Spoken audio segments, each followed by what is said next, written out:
Mis hermanos, que el Señor les bendiga y nos bendiga de una manera muy particular como Él siempre lo hace. Le damos gracias a Dios por el privilegio de participar en estas enseñanzas, en este libro profético de Apocalipsis, tan lleno de contenido, tan lleno de bendición, en el que siempre eso dicho no deja de ser un libro de la segunda venida de Cristo. Es un libro que además de la segunda venida de Cristo aborda muchas otras cuestiones asociadas a esa segunda venida de Cristo. Vamos a orar para que el Señor nos bendiga este día. Padre eterno, necesitamos tu misericordia y tu bendición. Como siempre, Señor, porque tú eres nuestro Dios, eres nuestro ayudador. Te rogamos que bendigas a tus hijos, que nos bendigas de tal manera que nuestros corazones se llenen de ti, de esa riqueza espiritual. Por Cristo Jesús, Señor nuestro, te lo rogamos. Amén. Muy bien, mis hermanos, pues entonces tenemos que empezar esta clase con la esperanza de ser bendecidos, como siempre lo esperamos. Y una de las cosas con las que quiero empezar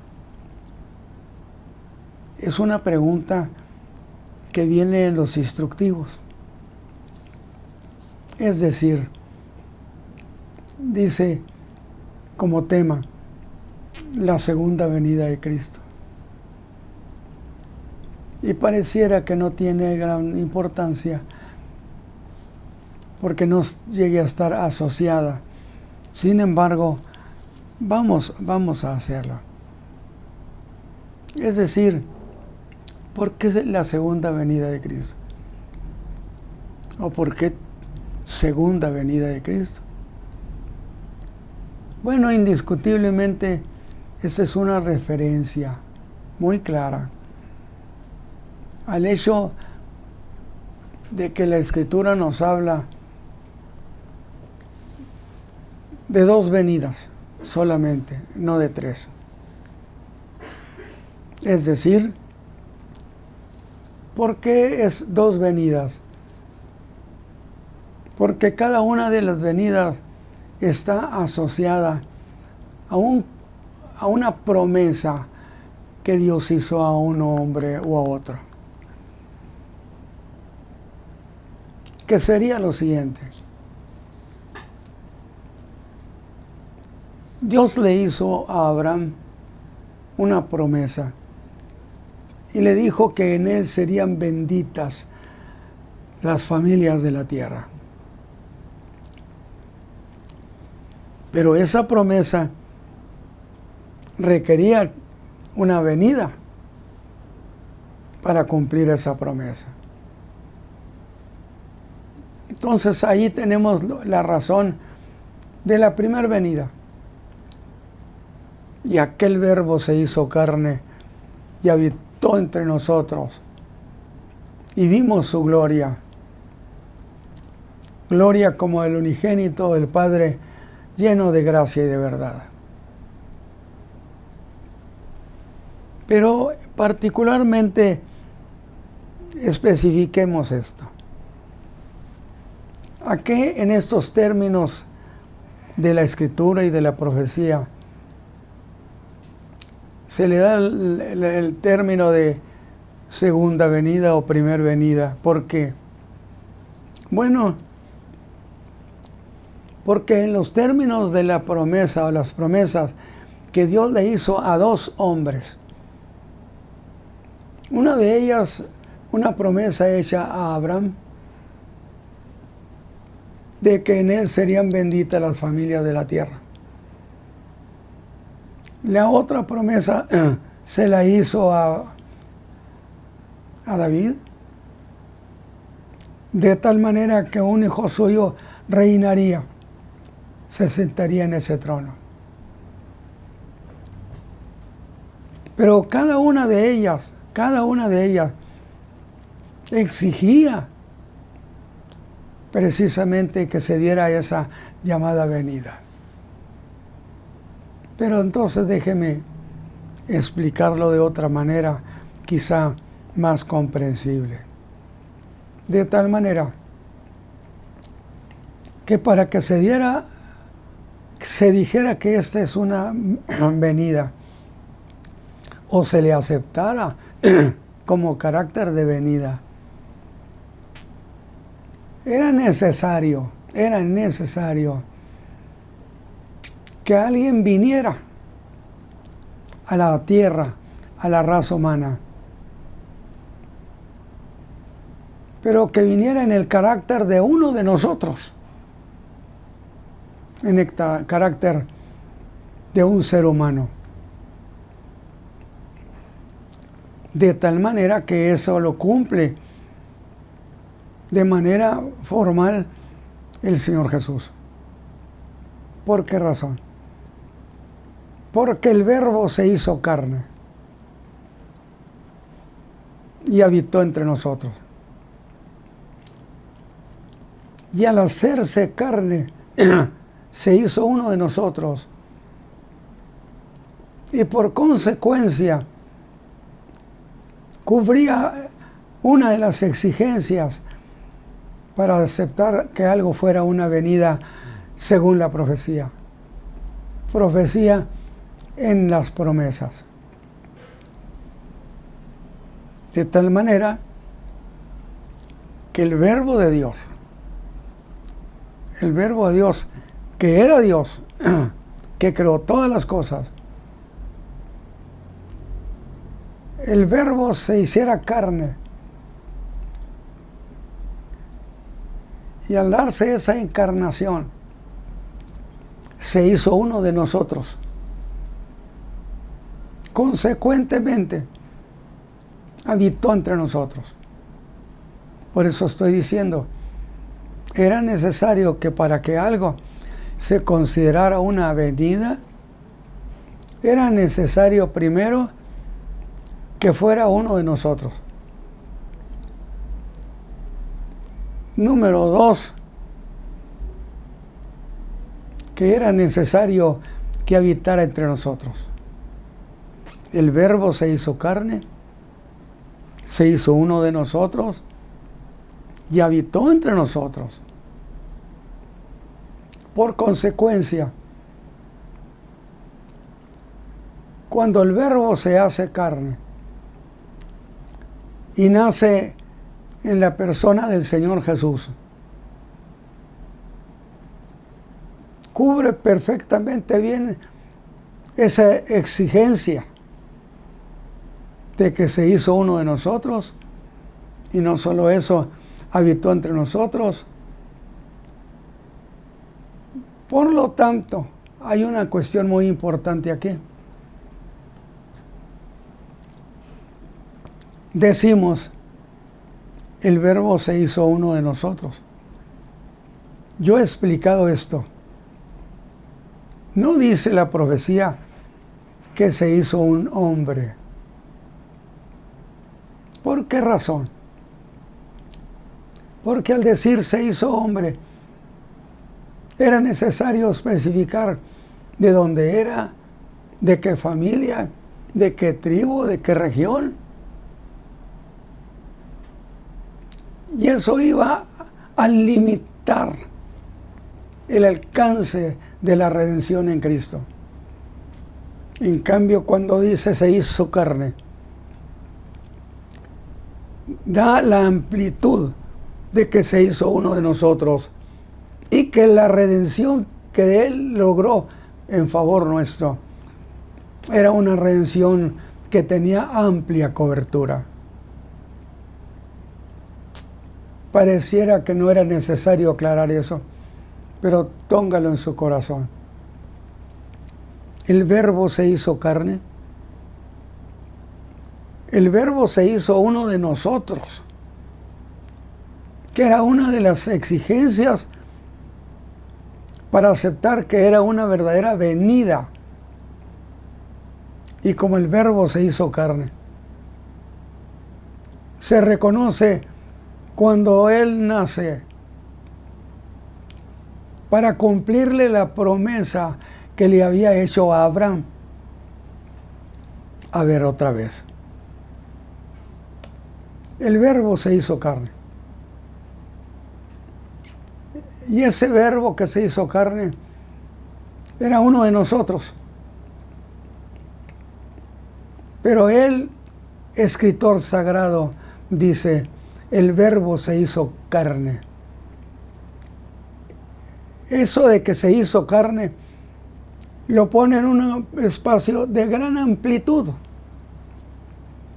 Consecuentemente, la redención que Cristo logró para nosotros es de amplia cobertura, porque representa a toda la raza humana. Del otro modo, como alguien de alguna tribu, de alguna familia, podría decirse que representa a alguien, un grupo, pero era muy limitado decirlo así. En cambio, el Verbo representaba a toda la raza humana.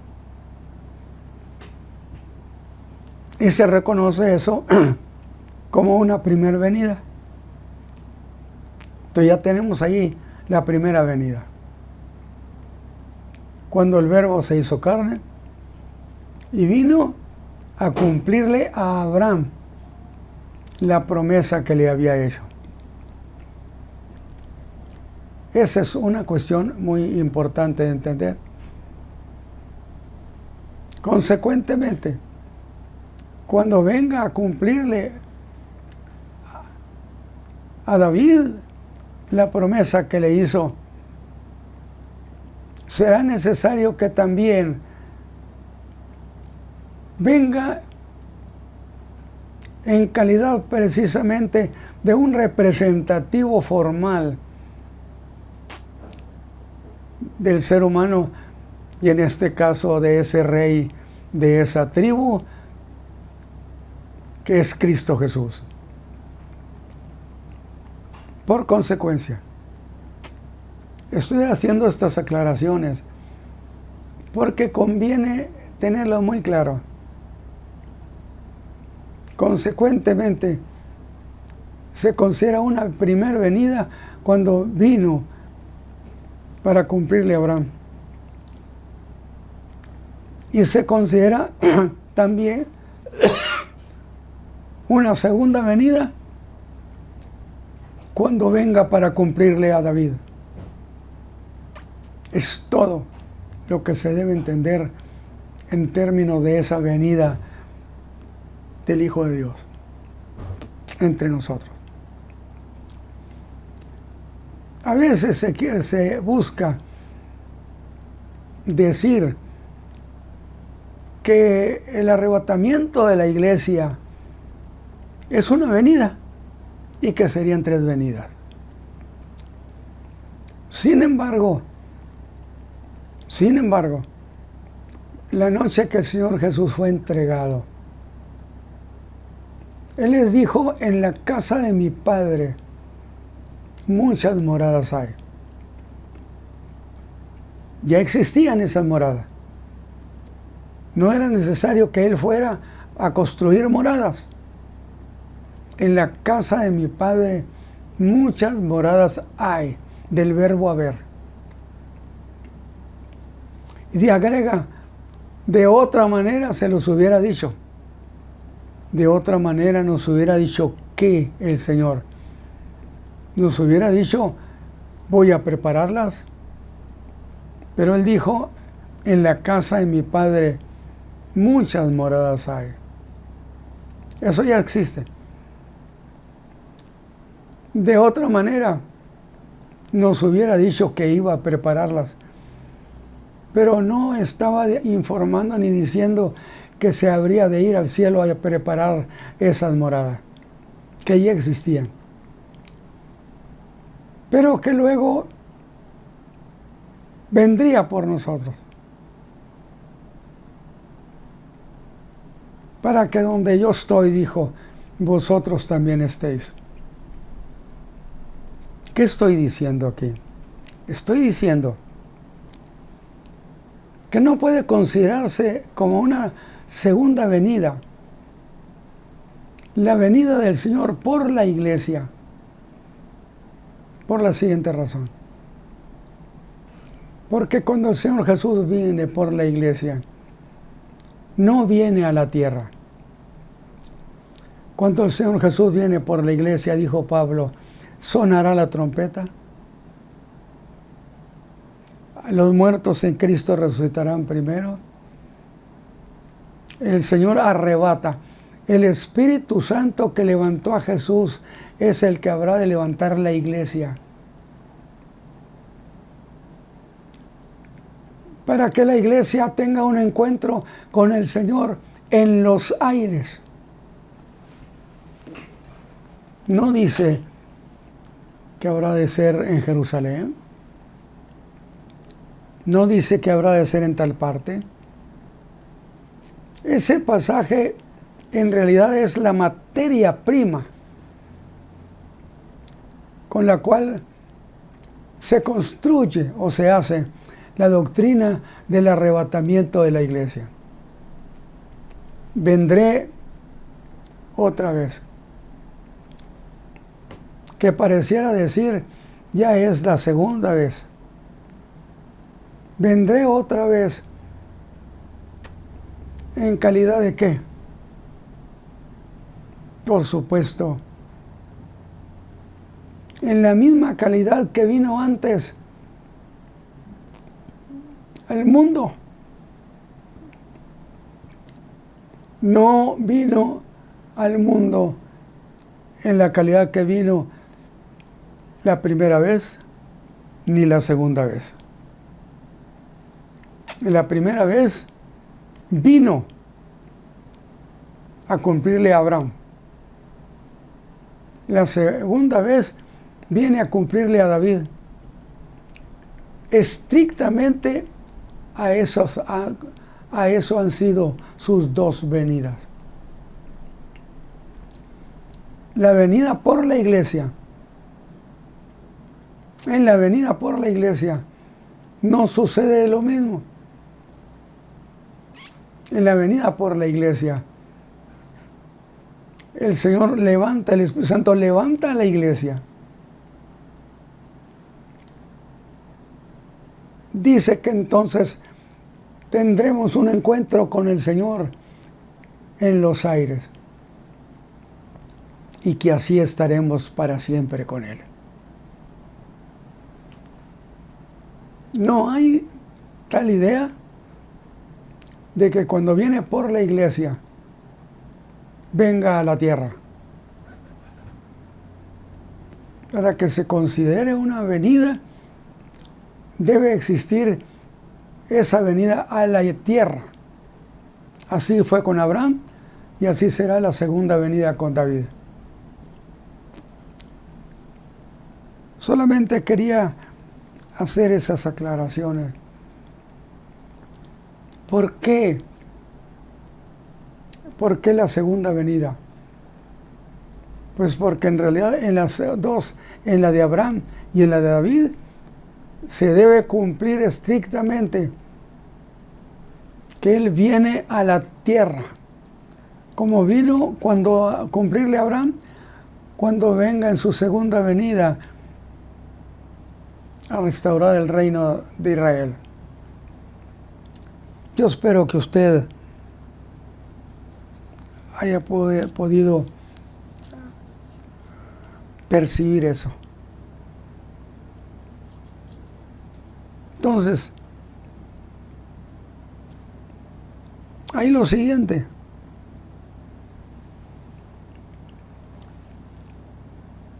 Tenemos varios sucesos. Y uno de ellos que ha sido tan interesante Es la gran batalla de Armagedón, que es una batalla, por supuesto, de una dimensión nunca vista.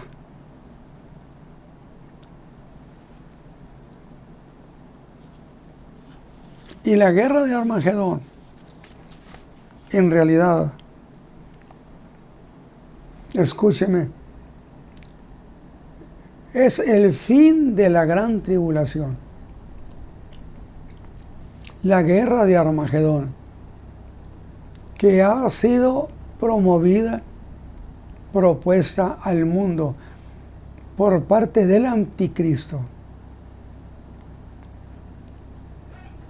Esa guerra es la terminación de la gran tribulación. ¿De qué estamos hablando? De lo siguiente.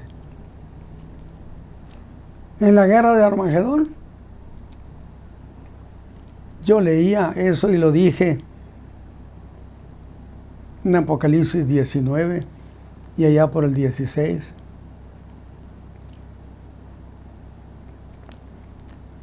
Que yo me fui y me involucré en esa guerra a mi manera. Es decir, no estoy allí, pero hipotéticamente dije voy a ir a esa guerra.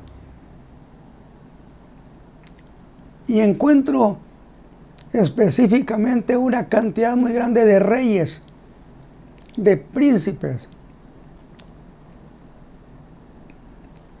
que capitaneaban todo un ejército. Entonces,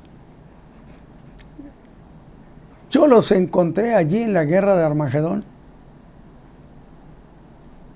capítulo 19 y capítulo 16 de Apocalipsis. Y que yo a mi manera les pregunté, ¿y ustedes qué hacen aquí? ¿Quién los invitó a estar aquí en esta guerra de Armagedón? Porque me maravilló la cantidad de la realeza del mundo involucrada en una guerra contra el Hijo de Dios, contra el Verbo, contra aquel que vino y se mostró en un brioso corcel, aquel que el mundo estaba viendo, con una leyenda que decía Rey de Reyes y Señor de Señores. No hay duda de quién se trata. Se trata de una guerra que iba a ser contra Cristo Jesús. Y ellos me dijeron, así lo dije yo, me dijeron, bueno, es que nosotros fuimos convocados a estar aquí presente y participar en este conflicto. Yo les pregunté que de dónde habían sacado eso. Por supuesto, ellos me dijeron, es que acuérdate que hay una profecía donde enseña la profecía que un demonio, un espíritu de maldad, saliendo de la boca del dragón, un espíritu demoníaco saliendo de la boca del anticristo, una entidad demoníaca saliendo de la boca del falso profeta. Esos tres se les encomendó que fueran a todo el mundo y convocaran a los reyes, a los príncipes, para que participaran en esta guerra. Luego entonces nosotros no somos extraños aquí. Apocalipsis 19, por ahí búsquelo, léalo. Nosotros estamos aquí convidados.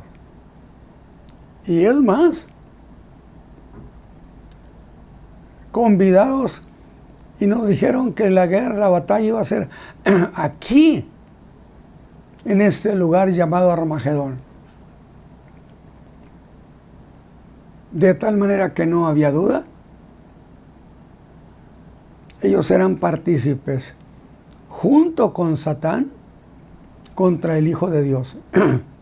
Armagedón implicaba eso, una guerra contra Cristo Jesús. Una guerra de proporciones inmensas. Pero no solamente eso me dijeron, o me dirían, esto lo estoy diciendo yo a mi manera, desde luego.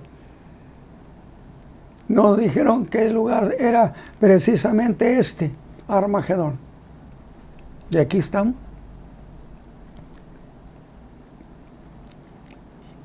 Y era tan grande los ejércitos que vinieron con esos reyes, que yo les pregunté cómo es que llegaron aquí. Y ellos me citaron el capítulo 16 de Apocalipsis, que los habían dicho que era aquí en Armagedón, y que inclusive había profecía en el sentido de que un ángel había llegado y el río Éufrates se había secado. No una de tantas veces que se pudo secar el río o mostrar cierta sequedad. No, esto es claro, categórico. Y el río Éufrates se secó. Y yo dije, ¿para qué? Ellos me dirían, para poder entrar con todos nuestros ejércitos. Entonces estaba más que justificado la presencia y la participación de los reyes de la tierra contra el Hijo de Dios. Y que no es una novedad de la profecía bíblica, de ninguna manera. La realeza ha estado involucrada en contra de Cristo Jesús, históricamente. Pero ahí Armagedón se convertirá en el fin de ese conflicto y de esa guerra. Se va a convertir en el fin del conflicto de la gran tribulación. ¿Por qué estoy diciendo eso? Por una razón sencilla.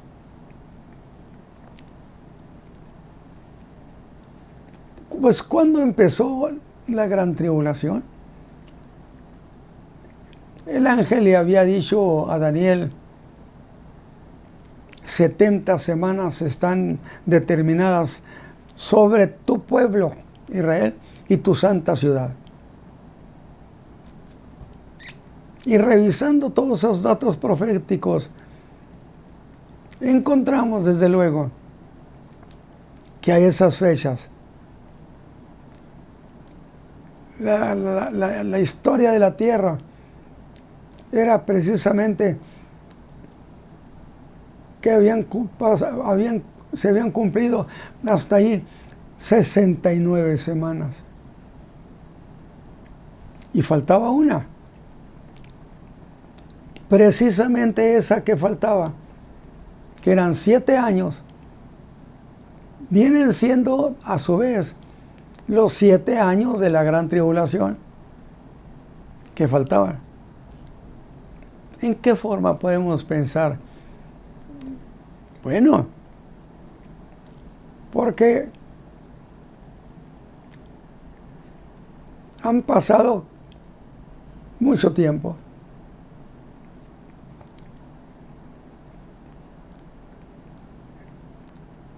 Estamos pensando en las 70 semanas que le dijo el ángel a Daniel a las 70 semanas. De tal manera que estamos con esta historia sobre la semana 70, pero no es todavía la semana 70. ¿Por qué no? Por una razón, porque la semana profética de la gran tribulación son 7 años. Está bien, es correcto esa declaración, esa enseñanza. Son 7 años. Pero no habían sido en realidad 7 años estrictamente de conflicto tribulacional. Habían sido hasta allí 3 años y medio. Consecuentemente, quedarían pendientes de cumplir 3 años y medio más. Y ahí es precisamente donde hay que hacer la aclaración. Pues, ¿dónde empezó la gran tribulación? Bueno, la gran tribulación, en realidad comienza en el capítulo 12 de Apocalipsis. Había habido una gran batalla en el cielo. Se ha hecho el juicio oficial de la iglesia en el cielo, llamado juicio oficial. Acuérdese por qué. Porque alguien dijo, hermano Ramos, pero hay un problema. Yo fui justificado cuando Cristo me perdonó. Yo dije, ¿es correcto? El problema no es ese. El problema es que usted no ha sido llevado a un juicio oficial. ¿Y qué sería un juicio oficial? Dijimos. Que haya un tribunal, que haya un juez, que haya un acusado y, por supuesto, un fiscal. Y en este tribunal que se hace en el cielo,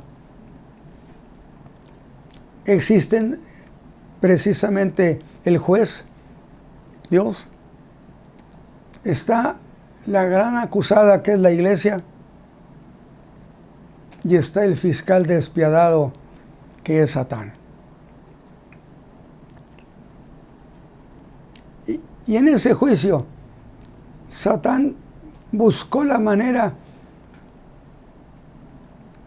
de acusarlos de que todavía eran pecadores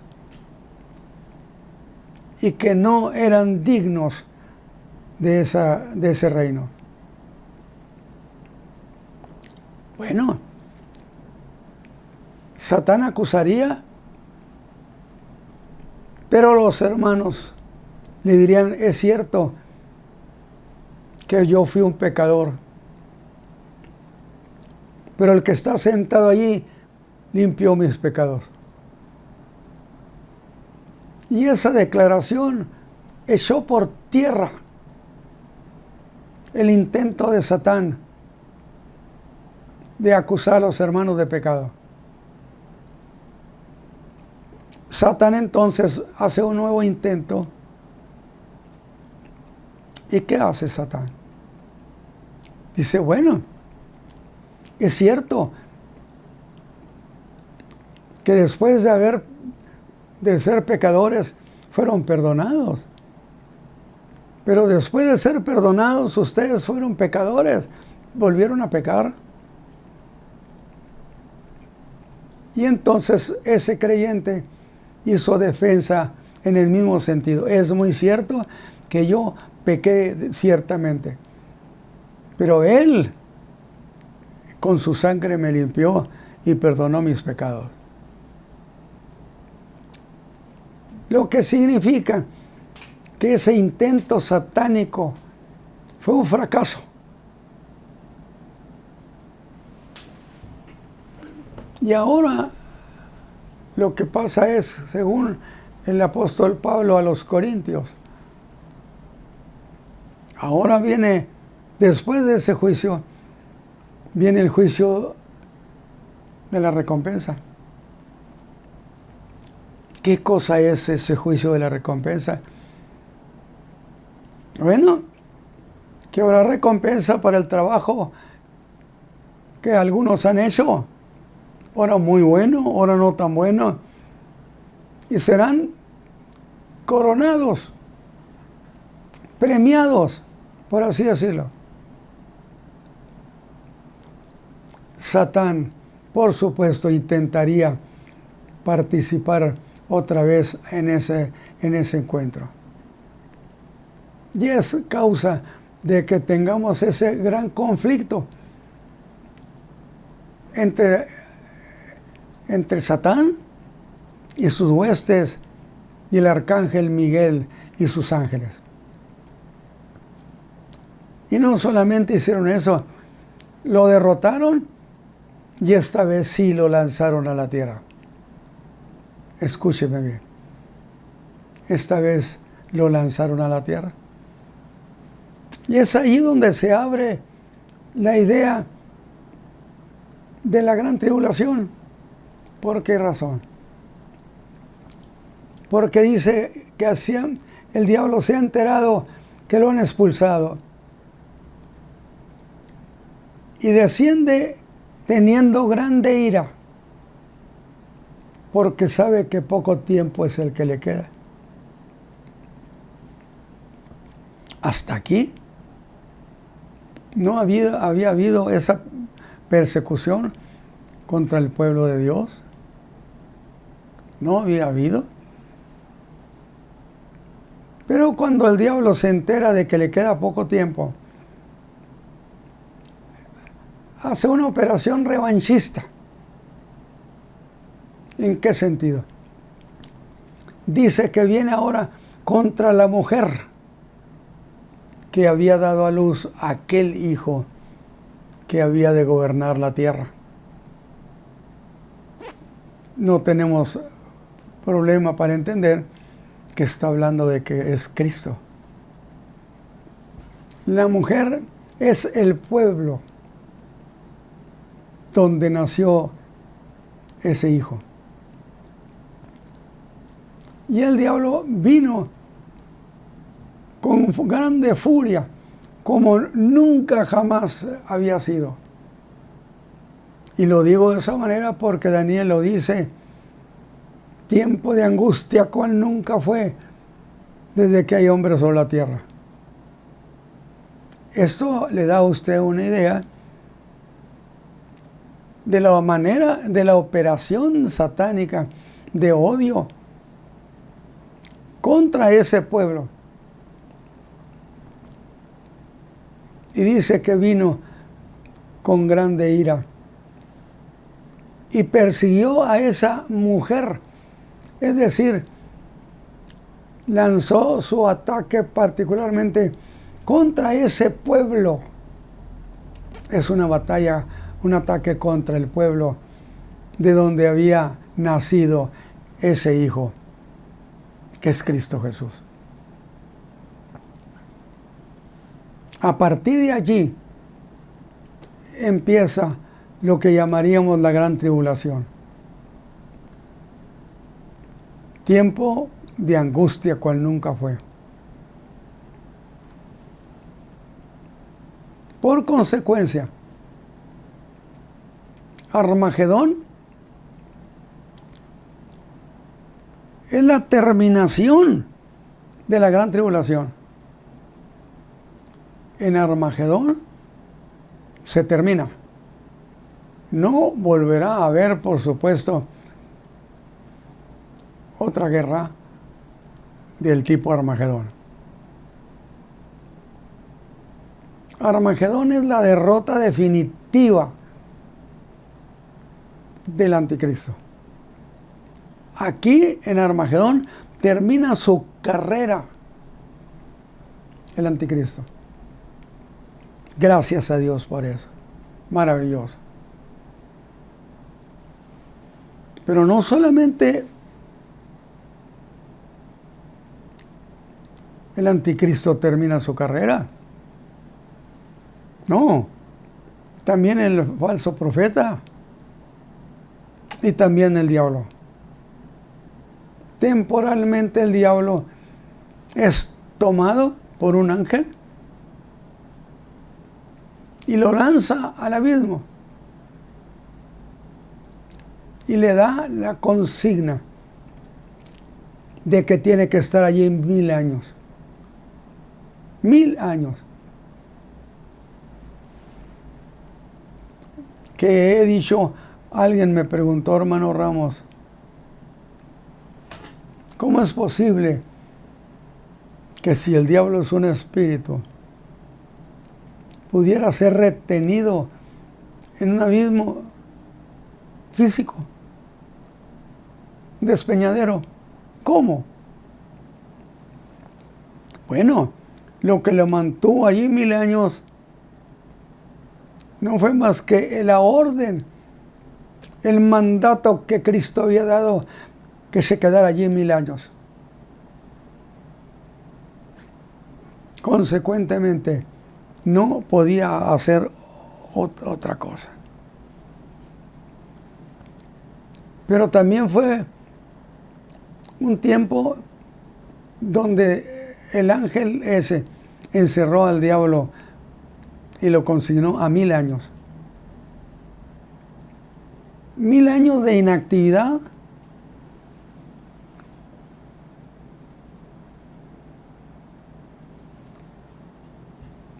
Entonces, la guerra de Armagedón es la terminación de muchas otras cosas.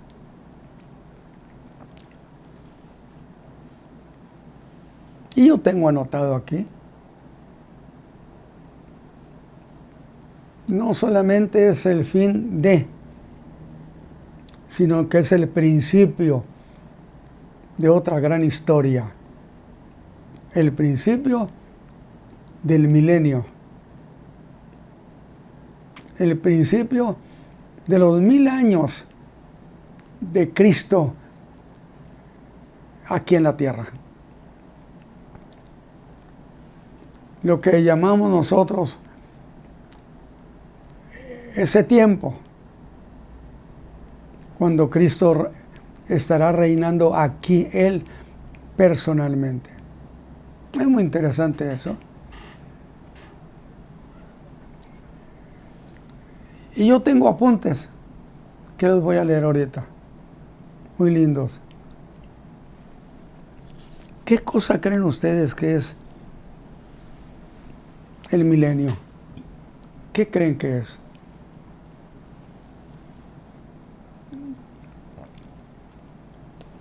Les voy a decir lo que es.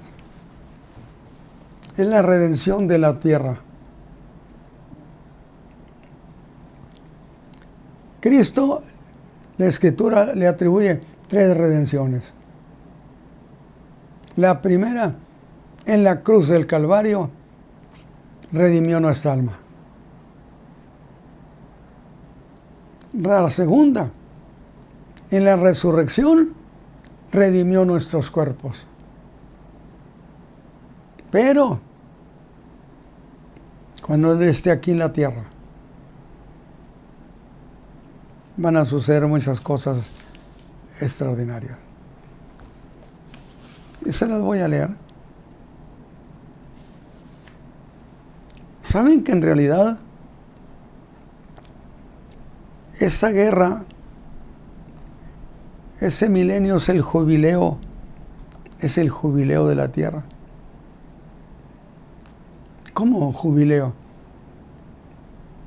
Así como cada 7 años tenían que dejar que la tierra descansara y no sembraban. Ahora el milenio es dejar que la tierra descanse.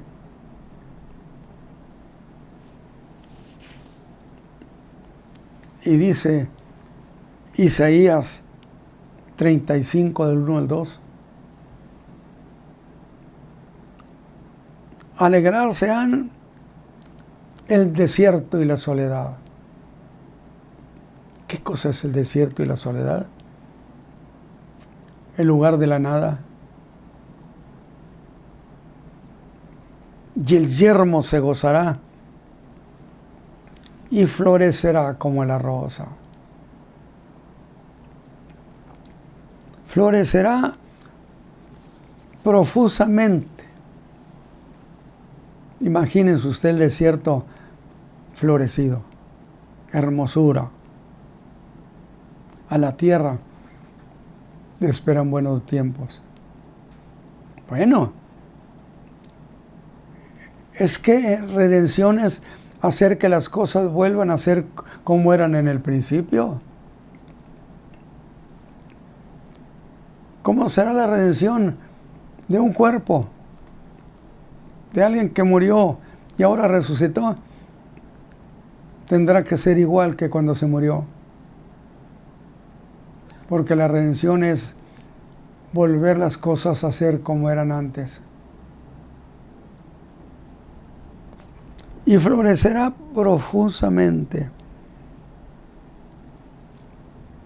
Y también se alegrará y cantará con júbilo. La gloria del Líbano le será dada. La hermosura del Carmel y de Sarón.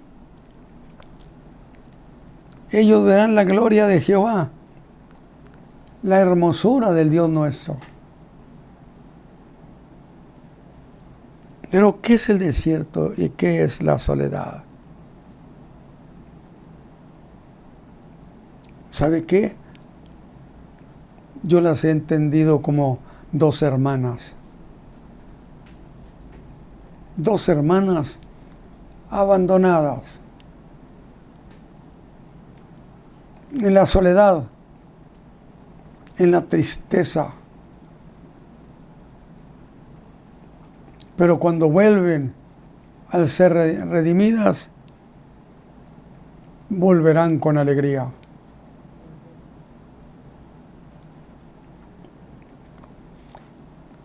Y se manifestará en ellos la vida de emoción.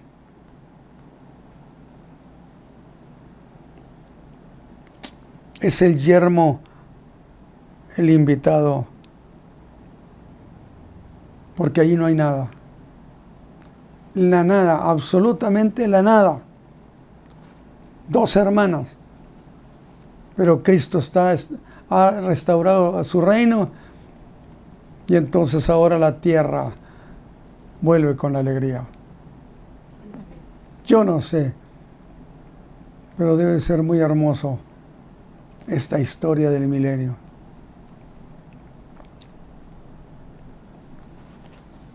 Pero hay una pregunta: ¿cómo es que entran en ese reino los favorecidos de Israel?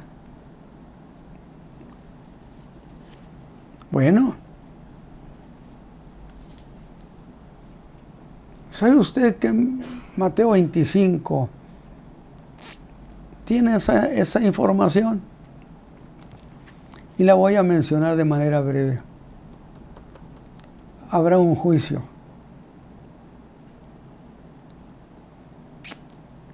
De tal manera que la Biblia presenta al dueño del rebaño.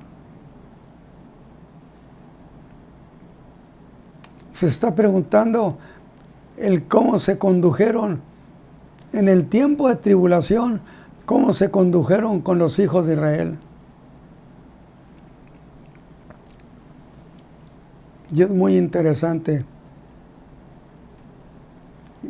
Reyes, o mejor dicho, gente de todas las naciones, les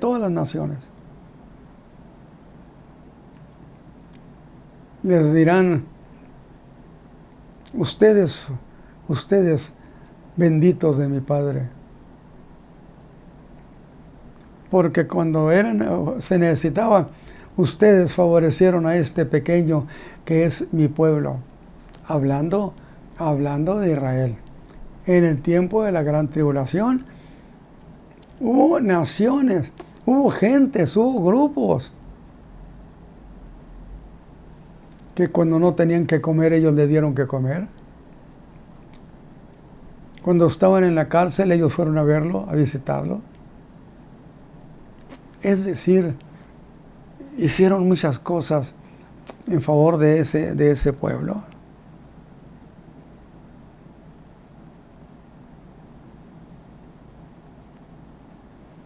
Y es entonces cuando lo que yo llamo la ley de los méritos, porque ustedes hicieron esto en favor de este pequeñito. La gente va a decir, ¿cuándo hicimos eso?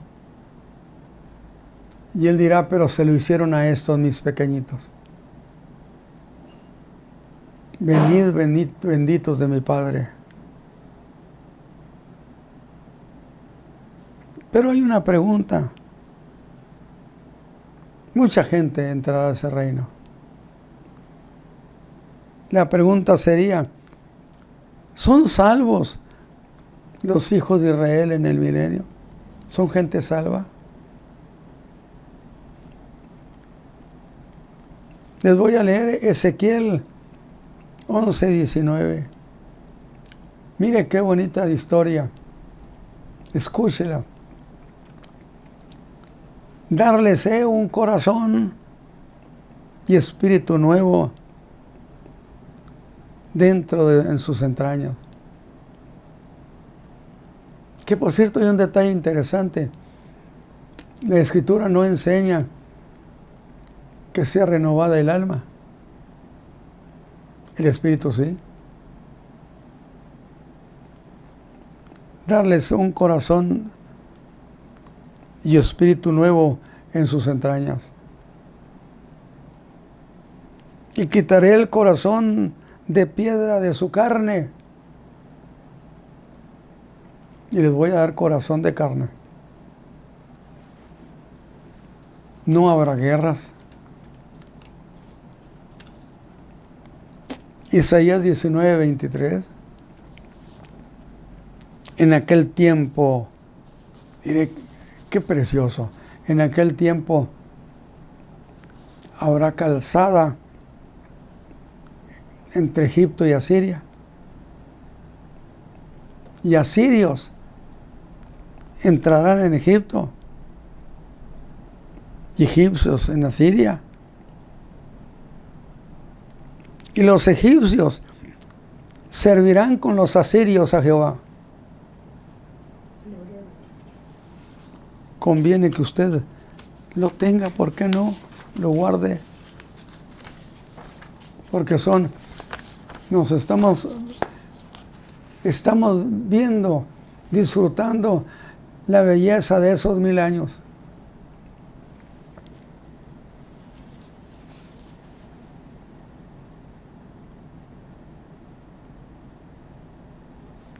Alegrarse, Isaías 35:1-2. Alegrarse han el desierto y la soledad. El yermo se gozará.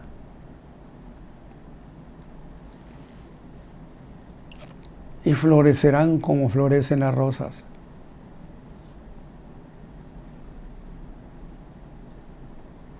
Y florecerán profusamente. Y también se alegrará el yermo y cantará con júbilo. La gloria del Líbano le será dada. La hermosura del Carmel y de Sarón. Ellos verán la gloria de Jehová, la hermosura de nuestro Dios.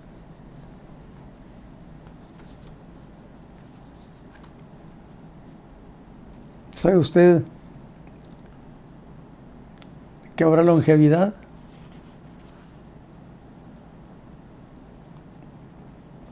Isaías 65:20-24. ¿Cómo hay pasajes de este tipo en Isaías?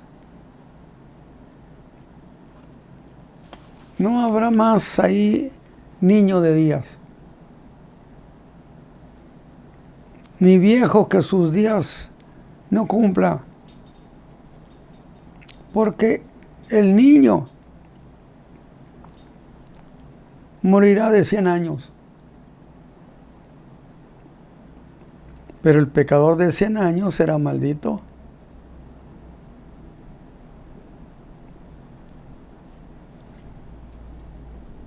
Y edificarán casas y morarán en ellas.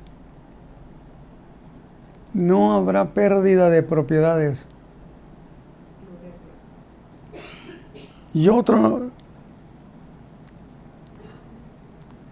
no plantarán y otro morará de lo plantado. Otro comerá, que según los días de los árboles serán los días de mi pueblo.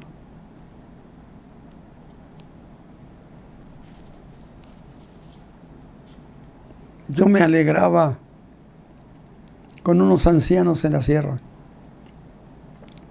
Una ocasión que me tocó coincidir con ellos, unos árboles preciosos de pino, encino. Y yo hice el comentario, ¿qué tan viejos serán estos árboles?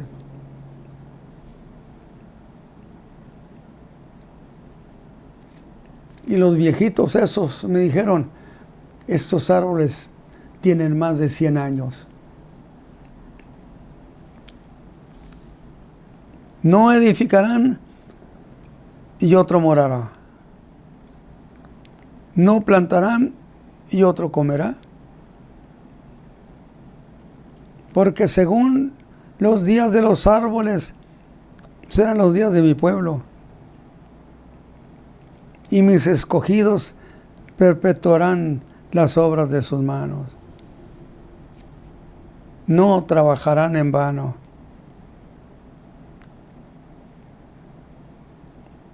Ni darán a luz nadie para maldición, porque son simiente de los benditos de Jehová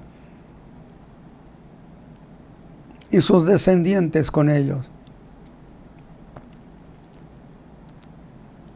Y será que antes que clamen, responderé yo. Aún estando ellos hablando, yo habré ya oído. Imagínense lo que va a ser ese milenio, cuando la tierra sea rescatada. Pero yo agregaré algo mío, y creo que es correcto.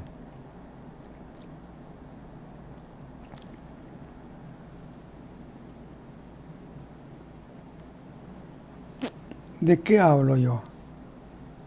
No trabajarán en vano, ni darán a luz para maldición, porque son simiente de los benditos de Jehová y sus descendientes con ellos. Y será que antes que clamen, responderé yo. Aún estando ellos hablando, yo habré oído. Que esto se cumpla en nosotros, en la iglesia Camino de la Fe. Pero mire algo más interesantísimo. Ahora enfoca a los animales. En el milenio, todos los animales estarán de nuevo bajo la autoridad del hombre. Isaías 65, 25. El lobo y el cordero serán apacentados juntos. El león comerá paja como el buey.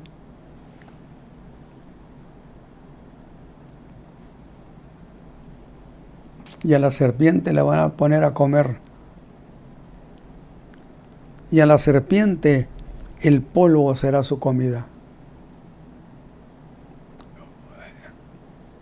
No afligirán ni harán mal en todo mi santo monte, dice Jehová. El niño jugará junto al áspid y la serpiente maligna no lo tocará. Yo no sé qué tanto le haya a usted gustado eso que acabamos de leer. Precioso.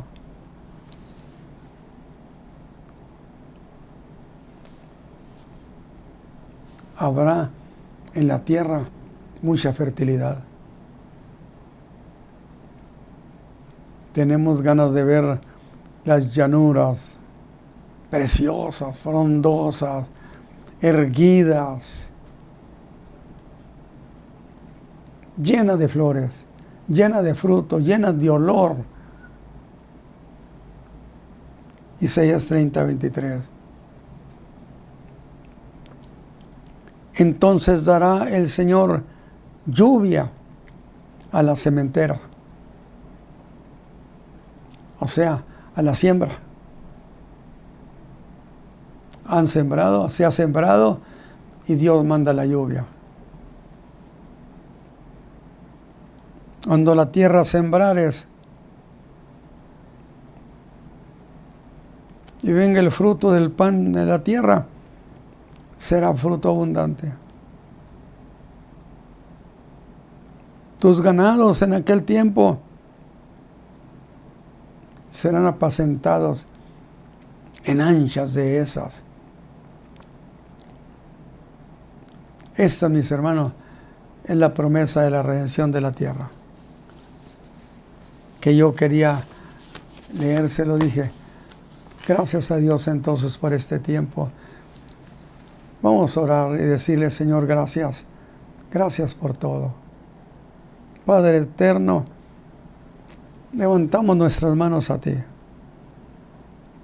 para decirte, a esta tierra le espera un tiempo maravilloso. El tiempo bajo tu bendición y tu gracia. Por Cristo Jesús, Señor nuestro. Y así sea. Yo estoy diciendo lo siguiente. Esto va a pasar en la tierra. Pero yo en lo personal, en mi sentir propio, no solamente va a redimir este mundo, sino le aseguro que habrá de redimir el universo entero. ¿O acaso no es el universo creación de Él?